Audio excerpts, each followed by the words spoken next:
Hello, everyone.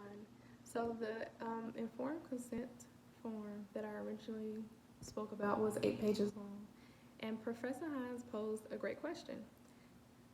She asked, "How would I assist the clients who are unable to understand the document?"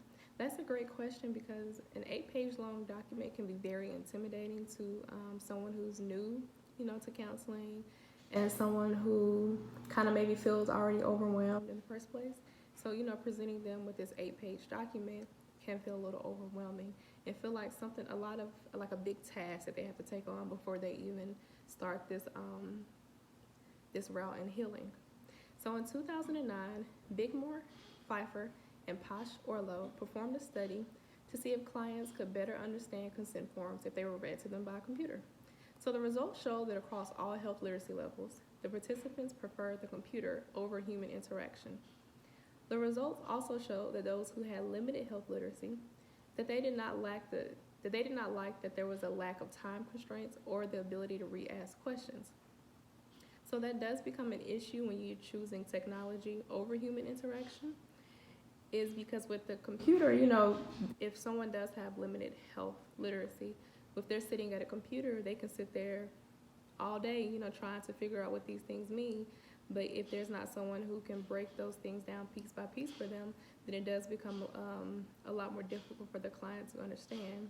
And then also the ability to re-ask questions. If the client is not able to, if the client asks a question and the computer is not able to identify the answer that best suits the client, that can also become a problem. So those are definitely my solutions for that. So I think making sure that we're able to talk face to face so that I'm able to, read their body language to see if they are understanding what I'm asking. Because, we'll look at their body language, are they nodding their head? Are they, paying attention to the words that I'm saying? Do they seem relaxed?